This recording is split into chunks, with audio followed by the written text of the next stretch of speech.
mobile phones. Additionally, last Thursday, 4th of June 2026, I joined a panel of eminent professionals on the Citizen Digital X Space in unpacking the Finance Bill 2026. The eminent professionals included FCPA Professor Elizabeth Kalunda, the chairperson of Institute of Certified Public Accountants of Kenya, Mr. Fred Kimodho, Deloitte Tax Policy Lead, Mr. Raymond Mulenje, the Chief Executive Officer, Kenya Bankers Association, Mr. Tobias Alando, who is the Chief Executive Officer of Kenya Association of Manufacturers, and Mr. Kwame Owino, the Chief Executive Officer, Institute of Economic Affairs.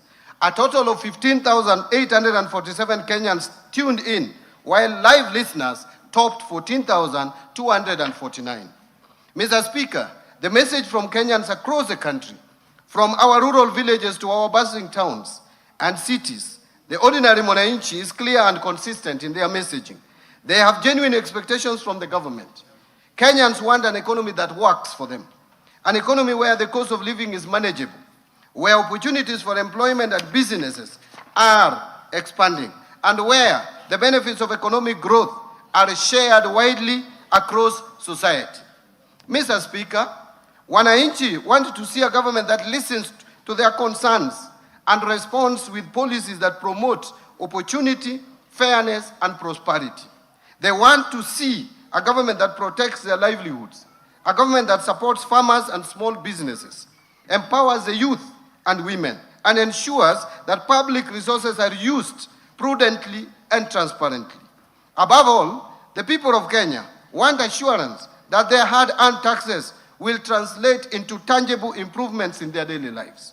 Mr. Speaker, the main feedback from all these engagements was that the government should reduce the overall cost of living by lowering the tax burden on essential commodities, tame wastage of public resources, and decisively deal with corruption. Mr. Speaker, among the concerns and anxieties raised by Kenyans is the fear of potential outbreaks of infectious diseases, including Ebola, given the reported cases in some countries within the region. And so, Mr. Speaker, I wish to underscore that while Kenya is currently free of any confirmed Ebola virus disease, the government has activated the National Ebola Incident Management System to coordinate surveillance and response. Already, enhanced screening is taking place at all the points of entry, especially the airports and border points. The government has, in the meantime, trained over 1,000 health workers and put together a reserve team of 241 experts in epidemiology, laboratory services, and emergency response who remain on standby for rapid deployment. The government has also designated isolation and treatment facilities across the country, including at Kenyatta National Hospital and the National Police Service Hospital.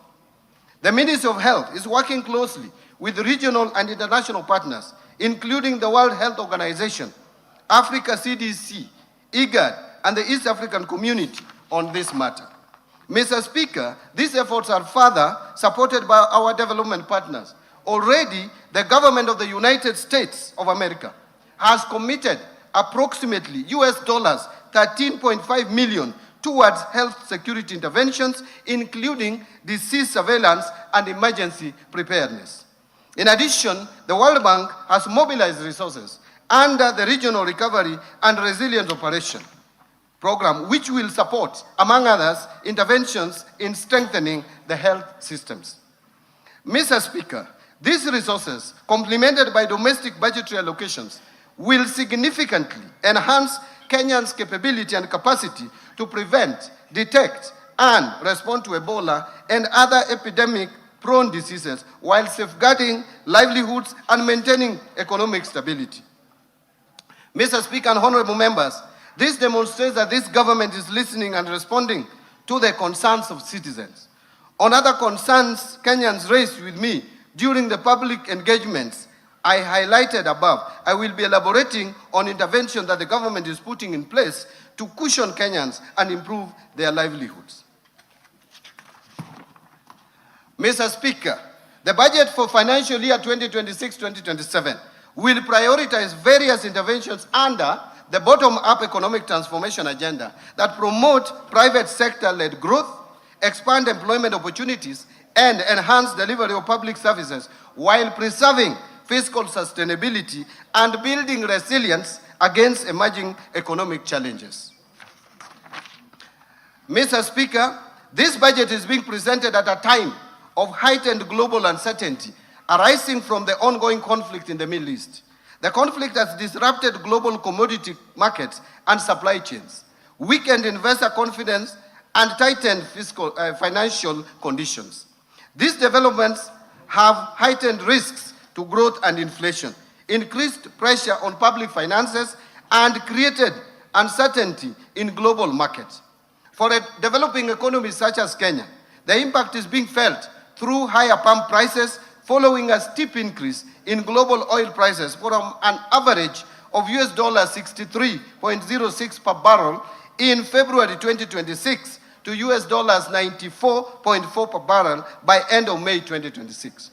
In addition, tighter financing conditions, weakening export demand, slower investment flow, and rising cost of living continue to exert pressure on economic activities. Yet, even in this environment, new opportunities are emerging. Countries that strengthen competitiveness, deepen regional integration, and build resilient productive capacity will be the ones that will thrive. Mr. Speaker, it is against this backdrop that Kenya's economic journey over the past 3 years stands as a story of resilience.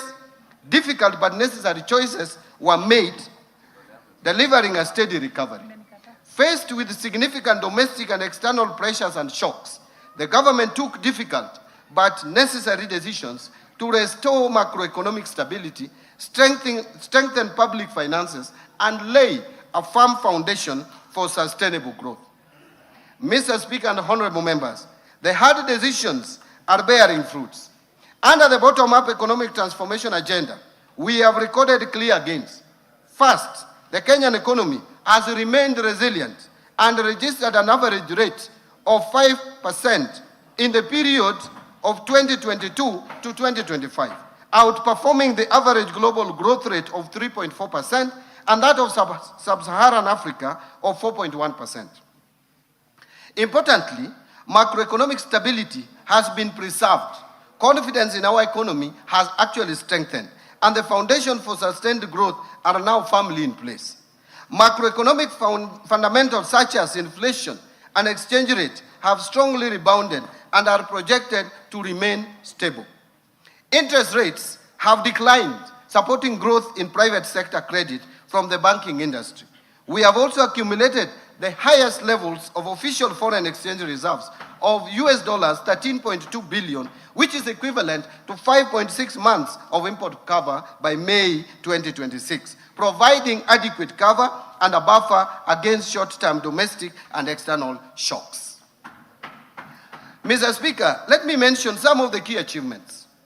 Since the rollout of better or bottom-up economic transformation agenda, the agriculture sector has registered key gains that include the following: reduced fertilizer costs through government subsidy programs, increased marketed agricultural production, expanded food security interventions, and strengthened farmer support services targeting both smallholder and commercial farmers.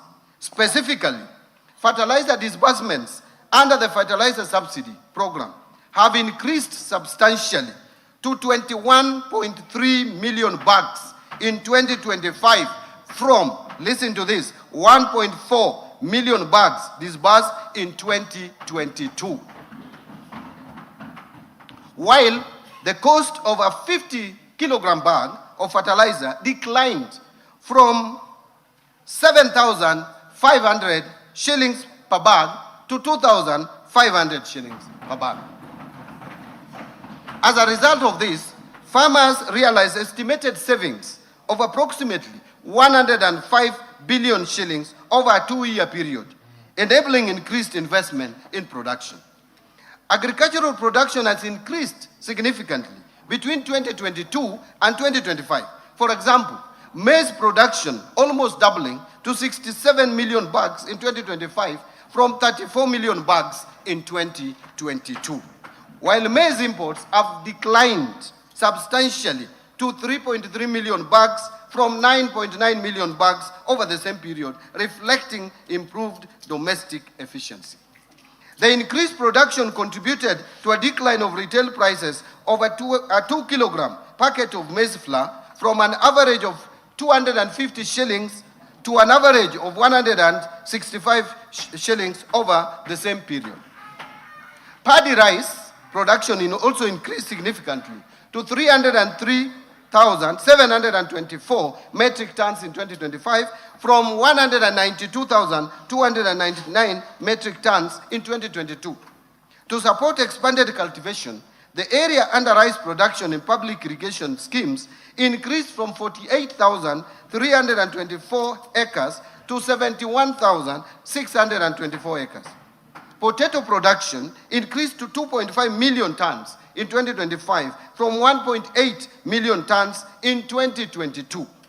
And milk production increased to 5.5 million liters in 2025 from 4.6 million liters.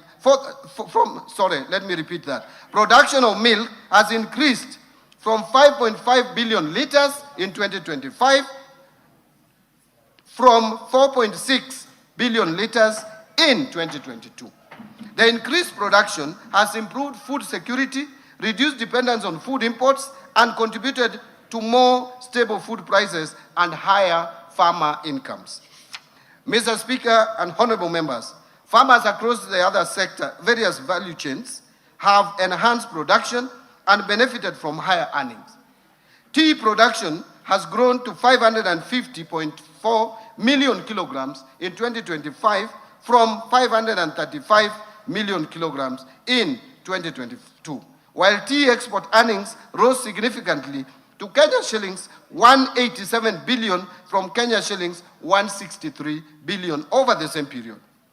To support rehabilitation of aging plantations and expansion of coffee acreage, the government distributed coffee seedlings progressively across the years, including 85,000 seedlings distributed in the financial year of 23-24, 809,000 seedlings in financial year 2024-2025, and 3,127,769 seedlings in financial year 2025-2026, and a further 2,242,769 coffee seedlings under the March to May 2026 long-range program.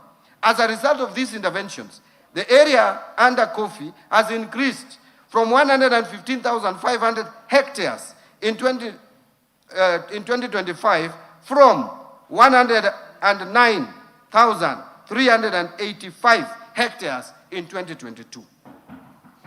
In the edible oils industry or sector, the area under edible crops increased significantly to 114,350 hectares in 2025 from 60,000 hectares in 2022, reflecting growing farmer participation and investment in the subsector. Further, Mr. Speaker, interventions under the sugar sector has led to significant growth in both cane production and processing capacity, with the area under sugarcane cultivation increasing by 19.4% and national sugar production rising to 815,454 metric tons in 2024 from 472,773 metric tons in 2022. Mr. Speaker, having spoken about agriculture, and you can see the kind of improvement that has taken place in agriculture, let me now turn to healthcare. Access to healthcare has expanded substantially through far-reaching reforms aimed at strengthening primary healthcare, improving service delivery, and ensuring sustainable health financing. A total of 31.2 million Kenyans are now registered under the Social Health Authority, compared to about 8 million under the defunct National Hospital Insurance Fund, while 228 primary care networks have been established and operationalized. A total of 107,831 community health services to Kenyans. It is with this in mind that the government in the current financial year of 25-26 allocated 4 billion for settlement of outstanding National Hospital Insurance Fund pending bills. And going forward, we will settle the balance of the bills that are owed under the defunct National Hospital Insurance Fund and which span over the years. Mr. Speaker, this allocation is specifically designated for settlement of NHIF pending bills owed to contracted health care facilities in accordance with the presidential directive that prioritized the clearance of outstanding obligations for facilities with claims not exceeding 10 million shillings. The claims earmarked for settlement under this allocation have been duly verified and adjudicated and will be fully paid before the close of this financial year, Mr. Speaker. Mr. Speaker, the government will subsequently prioritize payment of the outstanding claims exceeding the 10 million threshold once verified in the next budget.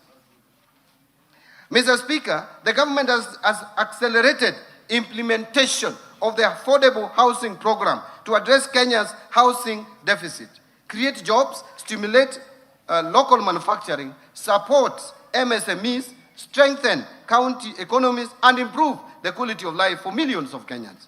Mr. Speaker, through the program, number one, a total of 277,281 housing units have been completed or are under implementation nationwide as at May 2026. Two, the program has also successfully aggregated demand through the Boma Yangu platform, where more than 1 million Kenyans have registered their interest in home ownership, demonstrating both the scale of housing demand and growing public confidence in the government housing agenda. And I hope they will not listen to other voices outside there. Number three, to improve living conditions for students and support the expansion of higher education, the government has packaged 177,686 students' beds for development across universities, while 22,512 institutional housing units are under construction for our disciplined forces, teachers, healthcare workers, and other public servants. Number four, the program has also created over 640,442 jobs across the housing value chain through construction activities, professional services, manufacturing, logistics, and supporting industries. And of course, these are Kenyans who would be jobless if we didn't have their housing program. And number five, under the Modern Markets program, a total of 476 markets have been packaged for development nationwide, with 354 already under implementation. This will provide dignified trading spaces and support entrepreneurship, and that is the bottom-up economic transformation agenda. Mr. Speaker and honorable members, the government continues to implement a number of interventions to empower our youth. And in particular, the government has, one, constructed 4 youth empowerment centers in Mwea, Chepalungu, Dagoretti North, and Mandera South constituencies. In addition, 25 youth empowerment centers have been equipped, bringing the total to 156 youth empowerment centers across the country. Number two, the government has also enhanced skills development and wealth creation through provision of loans to 93,559 youth entrepreneurs through the Youth Enterprise Development Fund. Additionally, 91,253 youth have benefited through startup grants under the National Youth Opportunity Towards Advancement (NYOTA) program. The NYOTA program has also supported 51,604 youth through on-job experience in 26 counties across the country. And number three, government has also implemented Vijana Vuka na Afya project in Nairobi, Kisumu, and Mombasa, where 72,623 youths have benefited from subsidized sexual reproductive health services. Mr. Speaker, in support of the creative economy, the government has established 3 film hubs in Dedan Kimathi University in Nyeri, and also in Bomet and in Migori counties, and fully equipped them with film production equipment.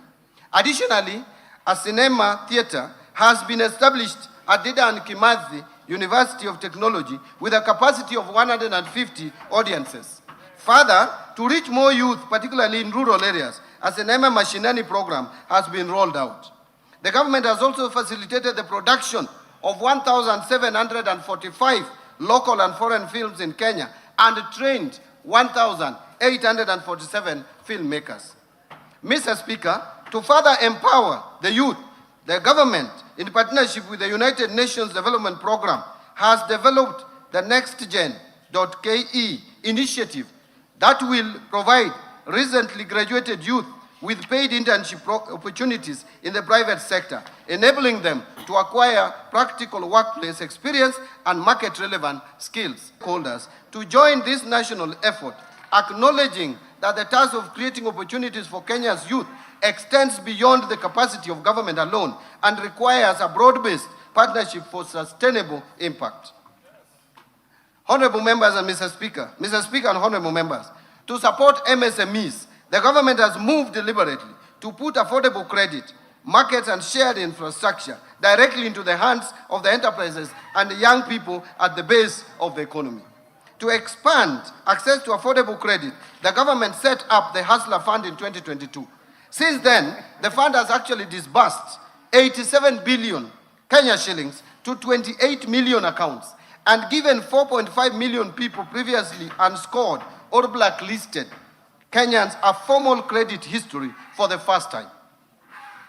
Mr. Speaker, under the Nyota program, more than 5.6 billion has been invested in business skills training, mentorship and startup capital, benefiting at least 84 youths in each of the country's 1,450 wards. And to promote value addition, the government has equipped 214 industrial development centers in our constituencies and opened regional markets to more than 1,100 of our enterprises, creating over 23,000 direct and indirect jobs. This is the bottom-up transformation at work, and in the coming year, we will scale it further.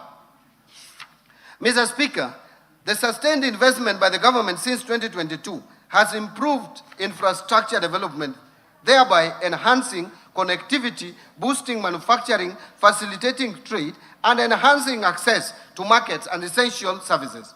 Key achievements in this sector include the following. 1, expansion of road network across the country, with over 2,669 kilometers of roads constructed and more than 132,000 kilometers maintained. Number 2, increase country's installed electricity generation capacity to 3,272 megawatts as at April 2026, with additional capacity expected from the 35 megawatts Globek power plant. To improve energy security and reliability, the government has modernized substations, strengthened the national grid, reduced system losses, and enhanced regional power interconnections. As a result, 73.45 kilometers of transmission lines and associated substations were constructed, while 200 kilometers of transmission lines were energized, including the Lesos, Kabarnet, Kitui Wote, and Sondu Homa Bay lines.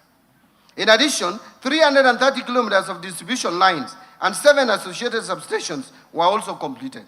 Mr. Speaker, during the same period, access to electricity expanded significantly, with the number of customers connected rising from 8.9 million to over 10.2 million Kenyans. And number 3, industrialization is currently gaining momentum, with 10 county aggregation and industrial parks constructed over the last 3 years to support value addition and create employment opportunities across the counties. Mr. Speaker, we have also invested heavily in critical social sectors and supported the vulnerable in the society. And as a result, a social protection program have been strengthened, with 1.2 million vulnerable Kenyans currently supported under the Inua Jamii program, helping to improve household resilience and protect the most vulnerable members of our society. And access to education and skills development has expanded through the implementation of far-reaching reforms across the education sector, including successful implementation of the competency-based curriculum. Number 2, rollout of the student-centered funding model, through which nearly 500,000 university and TVET students have benefited from scholarships and loans based on need and merit.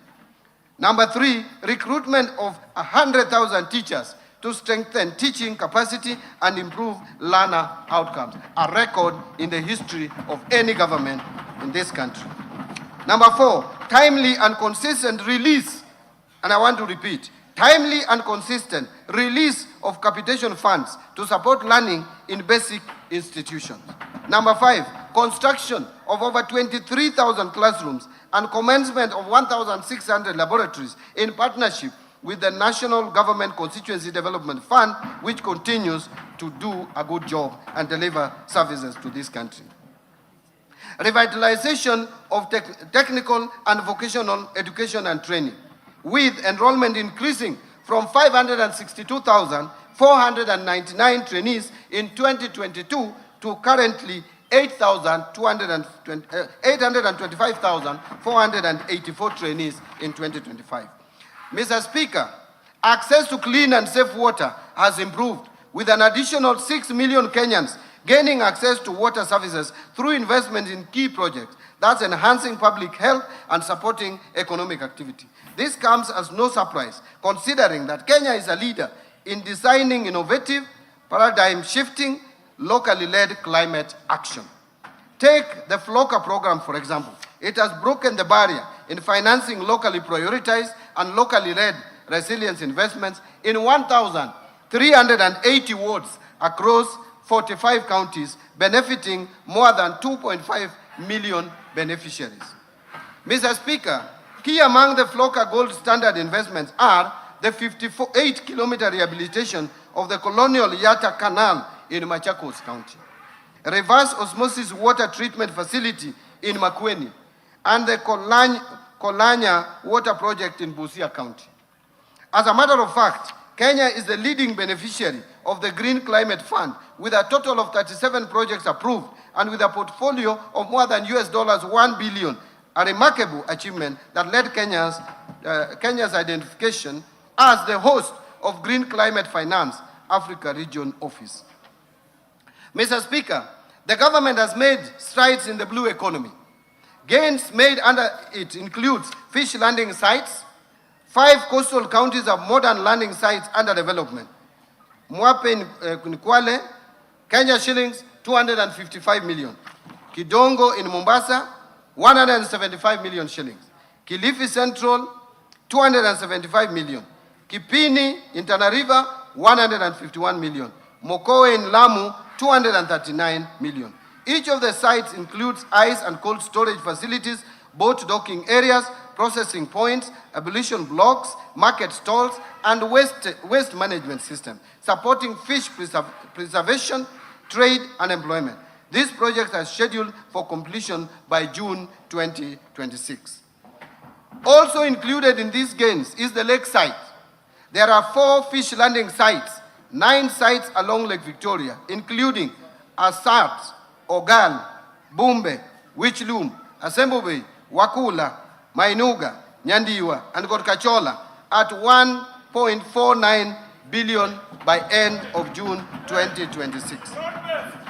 Along Lake Turkana is also the Kalokol fish landing site, 182 million. Contractor on site includes docking facilities, cold storage and ice plants, fish processing areas, and market support infrastructure. There is also Lower Engak Fish Market, 185 million. Contractor on site, features cold storage, hygienic market stalls, and processing facilities to support fishers and traders. This is the inclusion that we need in this country. Mr. Speaker, the arid and semi-arid lands in the northern Kenya region has historically been marginalized. And to drive inclusion and transform the region, the government is implementing various interventions targeting infrastructure development and social inclusion programs. These include construction of a 750-kilometer northern Kenya Gateway Corridor that connects 3 expansive counties of Isiolo, Wajir, and Mandera to boost regional connectivity and trade. Under this, there are various ongoing roads that government is implementing with the support of development partners. Mr. Speaker, the government is also implementing various water interventions in the region through drilling and equipping of boreholes, construction of dams and water pans, and expansion of bulk water supply systems. Further, key intervention in the education sector include recruitment of 5,000 teachers in the hard-to-reach areas, integration of alternative learning systems like Duksi or Islamic religious schools and madrasa into formal education framework, construction of low-cost boarding facilities and dormitories in this region, provision of scholarships to protect vulnerable students from dropping out, and implementation of TVETs to equip pastoralist youth with hands-on skills. Finally, Mr. Speaker, devolution has been strengthened through the consistent and timely disbursement of resources to county governments, ensuring continuity in service delivery and implementation of county development programs. Since 2022, funding to county governments has steadily increased, with equitable share to counties increasing from 370 billion shillings in financial year 2022-23 budget to 428 billion Kenya shillings in the financial year 2026-27 budget. Total county allocations that include shareable revenue and additional allocations from the national government allocations, as well as donor proceeds, has therefore increased from 392 billion to 502 billion over the same period. This reflects government's unwavering commitment to safeguarding and strengthening devolution as a key pillar of inclusive national development. Mr. Speaker, while we take pride in these achievements, we cannot afford complacency. Global uncertainty persists, high cost of living continues to affect many households, youth unemployment persists, and climate-related shocks continue to affect livelihoods and production. Mr. Speaker, our task is therefore clear: to solve the many problems facing Kenyans by sustaining targeted interventions and better in order to accelerate job creation for our youth, grow investment and trade, and deepen economic resilience.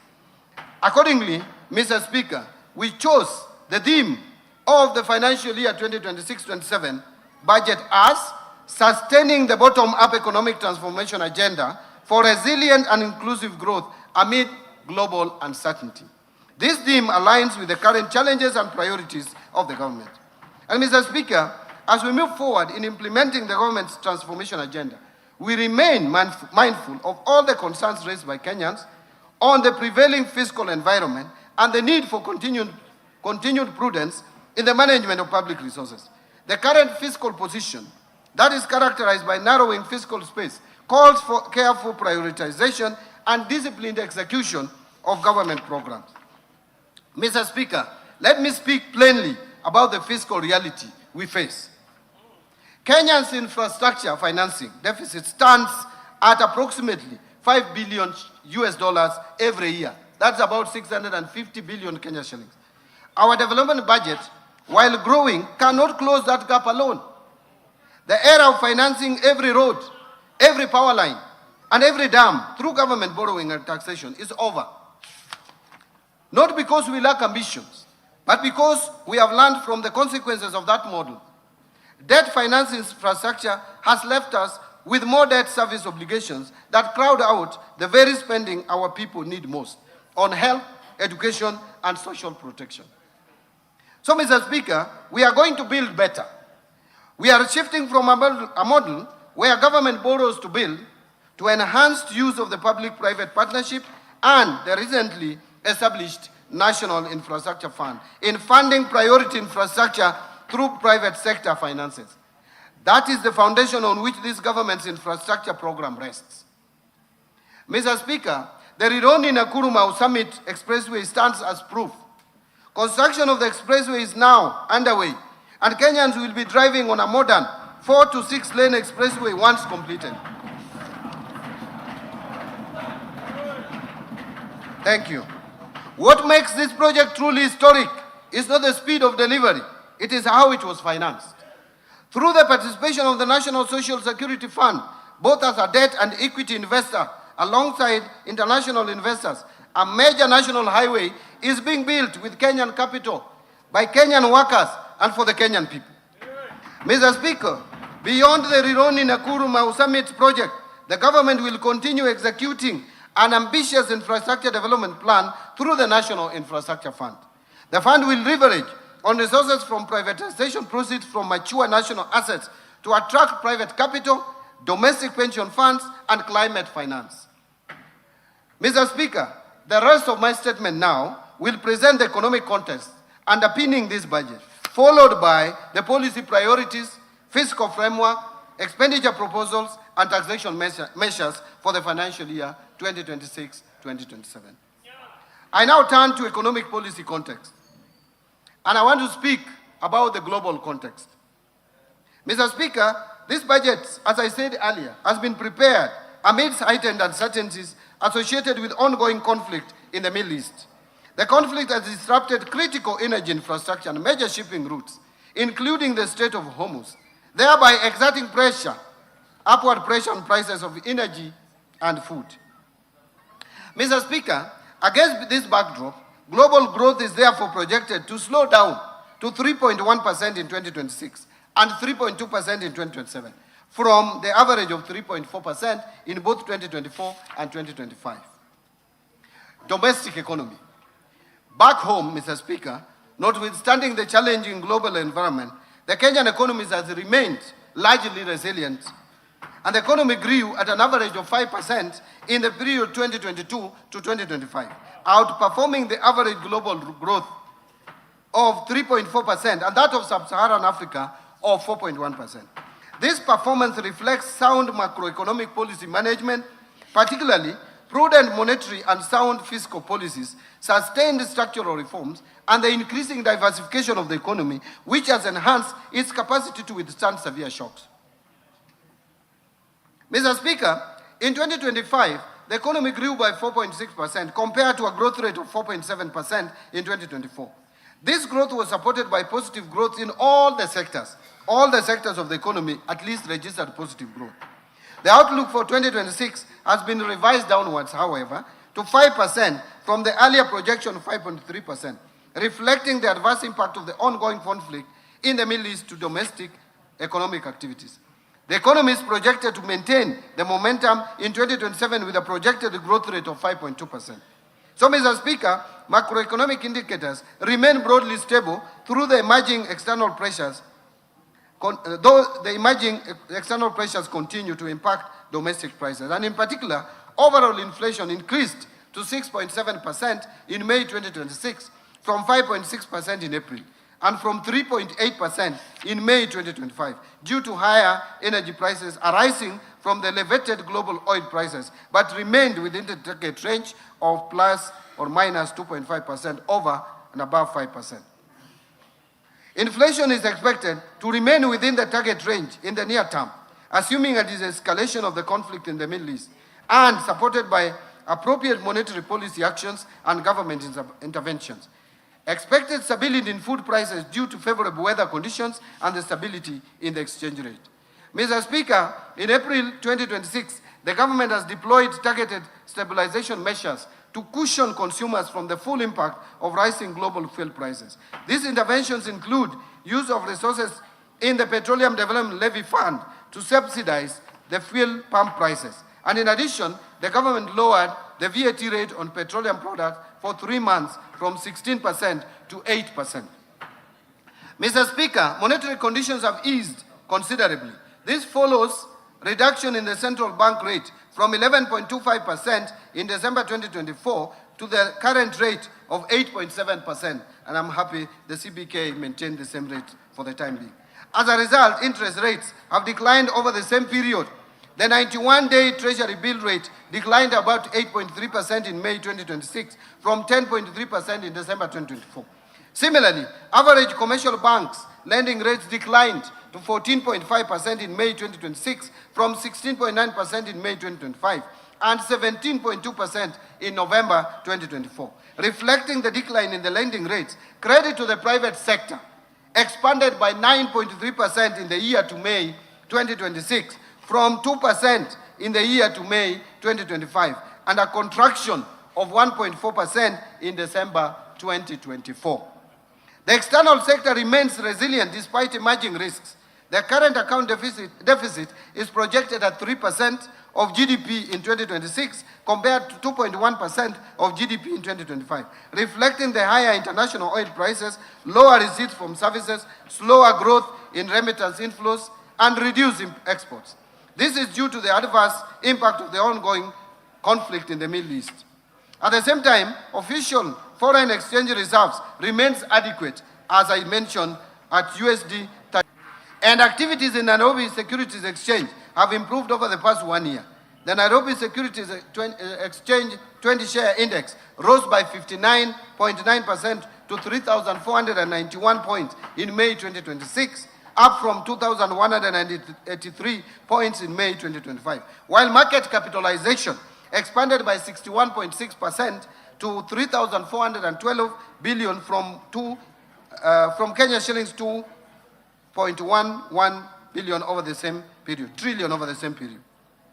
However, between February and May 2026, the Nairobi Securities Exchange 20-share index declined by 5.5% as investors became cautious of the rising global uncertainty associated with the conflict in the Middle East. Mr. Speaker, the fiscal policy stance for financial year 2026-27 and the medium term is anchored on a fiscal consolidation strategy that advances the priorities of the bottom-up economic transformation agenda while safeguarding debt sustainability and provision of essential public services. The strategy will be supported by continuous domestic revenue mobilization and expenditure rationalization through targeted tax and expenditure reforms. As a result, the fiscal deficit, including grants, is projected to decline gradually from 5.5% of GDP in the financial year 26-27 to 3.3% of GDP in financial year 28-29. Risks remain though. Domestically, climate-related shocks could disrupt agricultural production and infrastructure, while externally, geopolitical tensions, commodity price volatility, weaker global growth, and tighter financial conditions continue to adversely affect inflation, exports, and capital flows. The government will continue to monitor evolution of these risks closely and deploy timely policy intervention to safeguard stability, strengthen resilience, and sustain inclusive economic growth. Mr. Speaker, I will now turn to the policy priorities and strategic interventions that will underpin the budget for financial year 2026-2027. Policy priorities and structural reforms. It will be anchored on bottom-up economic transformation agenda. Mr. Speaker, the economic context I have outlined is a clear reminder that we are operating in a period that demands resolve, discipline, and decisive actions. The convergence of global shocks and domestic pressures calls not only for incremental adjustments, but for bold and well-coordinated policy responses. In this regard, the government has taken and will continue to take firm and where necessary, decisive actions to consolidate recent gains, safeguard macroeconomic stability, protect livelihoods, and strengthen economic transformation. Mr. Speaker, our focus is not only on navigating the immediate challenges, but also on accelerating structural transformation, creating jobs at scale, and ensuring that the benefits of growth are broadly shared among all Kenyans. Mr. Speaker, these interventions are being implemented within a coherent and forward-looking framework anchored on the bottom-up economic transformation agenda. Better remains the government's principal vehicle for translating policy into tangible outcome, and at the household level by aligning investments, reforms, and institutions around the goal of inclusive growth and shared prosperity. Through the bottom-up economic transformation agenda, 5 core priority pillars, the government is scaling targeted interventions that address binding constraints to productivity, expand economic opportunities, and strengthen resilience across sectors. These priority pillars are deliberately structured to reinforce one another, ensuring that progress in one area catalyzes gains across the broader economy. Mr. Speaker, the government also continues to implement complementary cross-cutting policy interventions to sustain economic resilience, accelerate inclusive growth, and improve business environment. This will create a seamless transition to the next frontier of economic transformation. These interventions include the following.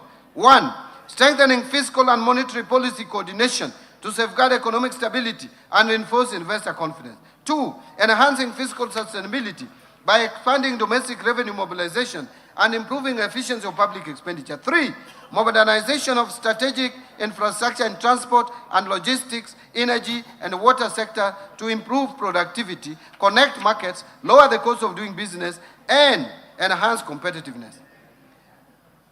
4, supporting industrial development, trade, tourism, blue economy, MSMEs, and innovation to accelerate job creation, broaden economic opportunities, and transform Kenya's economy to a net exporter of goods and services. 5, strengthening environmental conservation and climate change, mitigation and adaptation measures to promote sustainable development and resilience.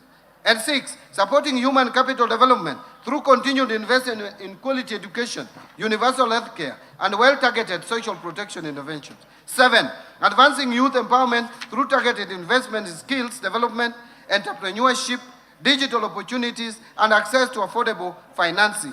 And 8, strengthening governance reforms to enhance public service delivery.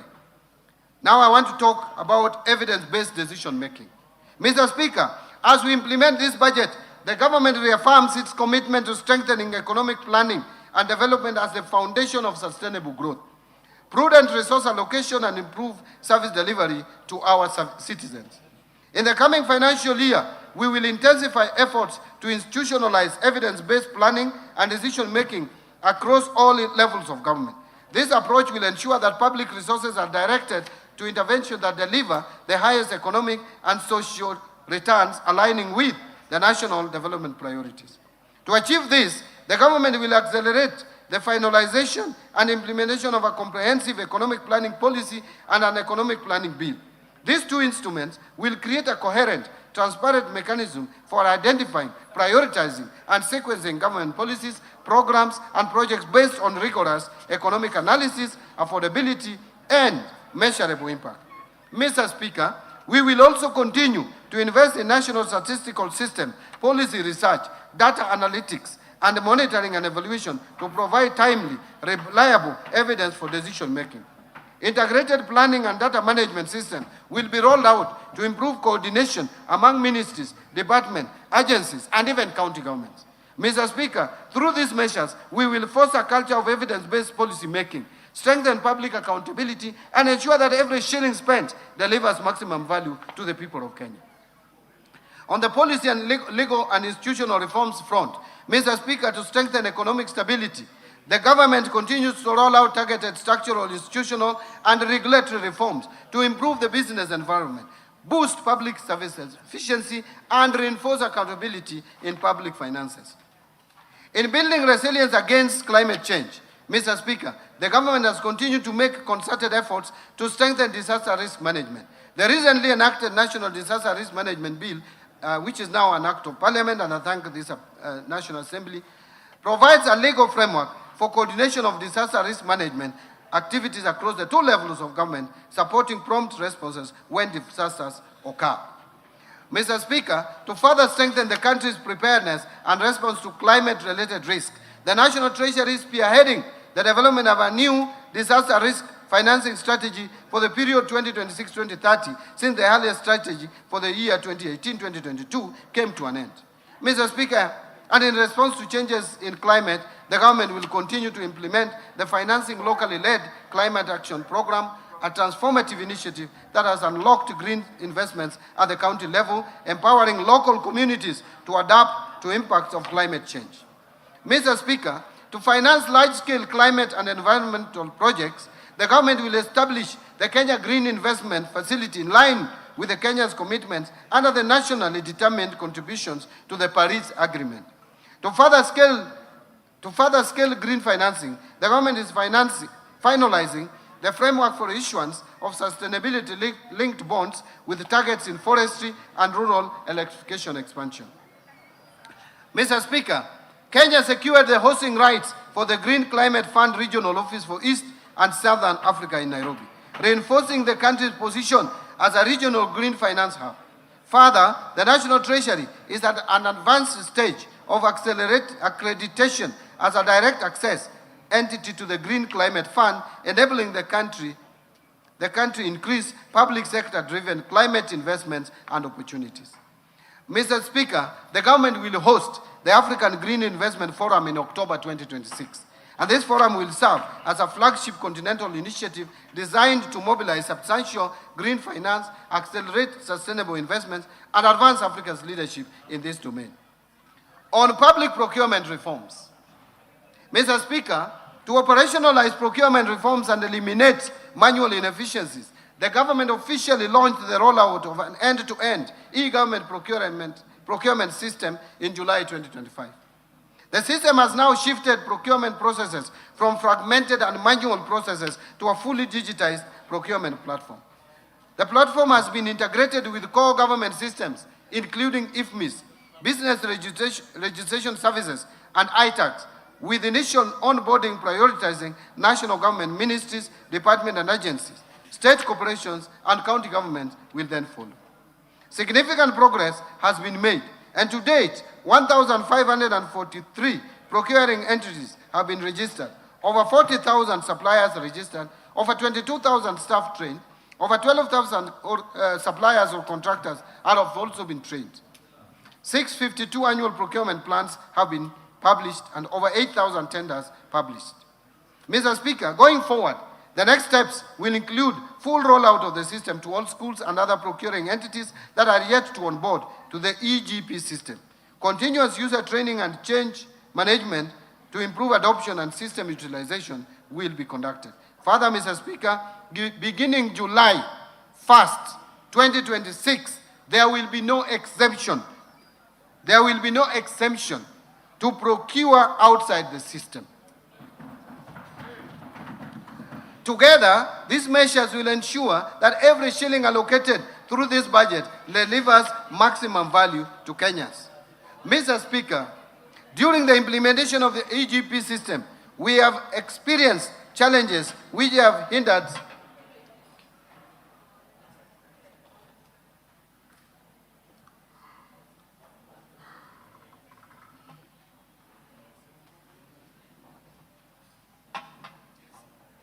Thank you. Mr. Speaker, during the implementation of EGP system, we have experienced challenges which have hindered the seamless implementation of the system.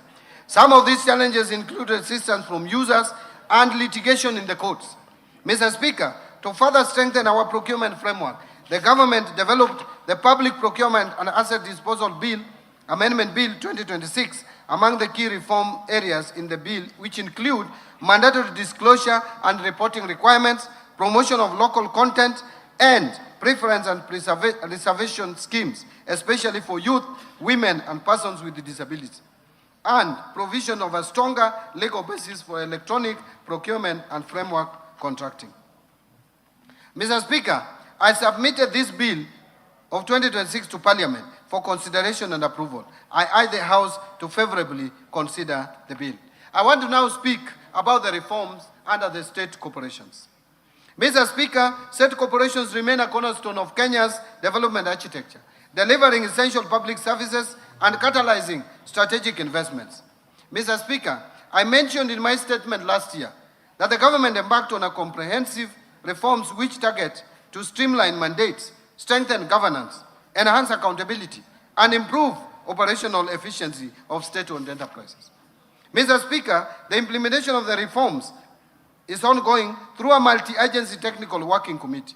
In the first phase, the committee considered 23 mergers, 16 dissolutions, 7 transfers of functions back to ministries, departments and agencies, and the declassification of selected state corporations. Mr. Speaker, under phase 1 of the reforms, the committee has finalized the review of enabling legislations of the affected state corporations and drafted appropriate bills where necessary. Review of the staff complements, skills, and placement deployment of those affected so as to facilitate a smooth transition and documentation of assets and liabilities of the entities identified. I submitted to this House the draft bill supporting the implementation of the reforms under phase 1, and I urge the honorable members to favorably consider the bills to enable timely implementation of the reforms. Now let me speak about the new kid in the town, government-owned enterprises. Mr. Speaker, further, as part of the reforms, the Government-Owned Enterprises Act number 25 of 2025 was assented to by His Excellency the President on 21st November 2025 and came into effect on 5th December 2025. The Act provides a modern framework for the ownership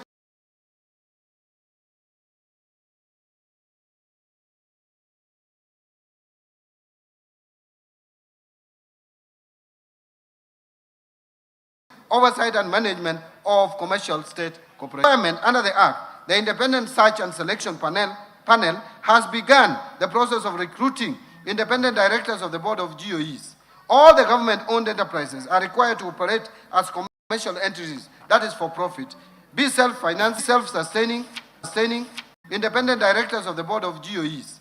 All the government-owned enterprises are required to operate as commercial entities, that is for profit, be self-financing, be self-sustaining, and accountable to the public through the National Treasury. Let me now speak about National Infrastructure Fund. Mr. Speaker, in March 2026, the government established the National Infrastructure Fund following the enactment of the National Infrastructure Act of 2026. The NIF is an innovative mechanism for scaling up infrastructure development by mobilizing private capital and expertise to execute commercially viable infrastructure projects while reducing reliance on taxation and debt. The fund will promote growth of infrastructure projects by pooling capital from diverse sources, which include pension funds, sovereign wealth funds, private equity, banks, development finance institutions, among others, to finance large-scale and long-term projects. In this respect, Mr. Speaker, the proceeds from privatization will be channeled into the fund, that ensuring transparent revenue flow in financing national priority projects, including national highways, airports, seaports, electricity generation, ICT, water and irrigation, and agribusiness. As a start, the proceeds from the March 2026 IPO of Kenya Pipeline Company of 106 billion Kenya shillings, as well as the expected 204 billion Kenya shillings from the partial divestiture of the government's stake in Safaricom to Vodacom, will form the seed capital to the fund. Under Sovereign Wealth Fund, Mr. Speaker, to complement the National Infrastructure Fund, the government has submitted to this August House the bill to establish the Sovereign Wealth Fund with three distinct components. The first component is the stabilization component, then there is the strategic infrastructure investment component, and finally, the future generation, also known as URIDI component. And this fund will bring into operation Article 201 of the Constitution on intergenerational equity by ensuring that natural resources wealth is invested productively and spread equitably to both current and future generations. Let me now talk about speak to sugar reforms, or the reforms in the sugar sector. Mr. Speaker, the government has also taken practical steps to deliver its promise to modernize the sugar mills and transform these once struggling factories into productive, sustainable enterprises. The sugar sector reform program has been significantly progressed